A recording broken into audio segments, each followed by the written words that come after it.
Hi friend, তোমরা কেমন আছো? আজকে আমার স্কুল ছুটি বলে সাইকেলটা চালাবো বলে মনে করছিলাম, কিন্তু সাইকেলটা বের করে দেখি যে সাইকেলের পিছনের চাকায় হাওয়া নেই। তাই জন্য আমি শেষে কোনো না উপায় পুরে তারপরে সাইকেলটা গ্যারেজের থেকে একটু ফাঁকায় নিয়ে গিয়ে বাম্পারটা আনতে গেলাম। বাম্পারটা এনে আমি তো হাওয়া দিতে পারি না, তাই জন্যে আমার একটা কাকু আছে, তার জন্যে আমার সাইকেলটায় হাওয়া দিয়ে দেয়। কিন্তু কাকুটা নেই বলে আমি একা হাওয়া দিতে পারতাম না, কিন্তু তাই জন্য কোনো ভেবে না পেয়ে তার জন্যে আমি হাওয়াটা দিয়ে নিলাম। বন্ধুরা, দেখতেই তো পাচ্ছ আমি প্রথমবার হাওয়া দিতে গিয়েই পড়ে যাচ্ছি, আর আমার পাপা এদিকে সব দেখে নিয়েছে, ফটো তুলে নিয়েছে, আর আমার টায়ারের হাওয়াটাও খুব চেক করে নেয়, নাহলে তো বেশি হাওয়া ঢুকে গেলে আর টায়ারটা ফেটে যাবে, আর আমার সাইকেলটাও চালানো হবে না। আজকে স্কুল ছুটি বলে সাইকেলটা চালাতে হবে।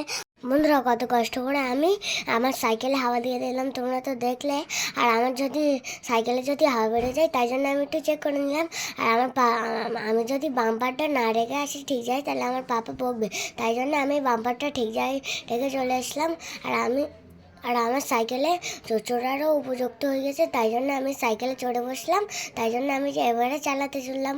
এবারে আমার ব্লগটা কেমন হচ্ছে কমেন্টে জানাবে।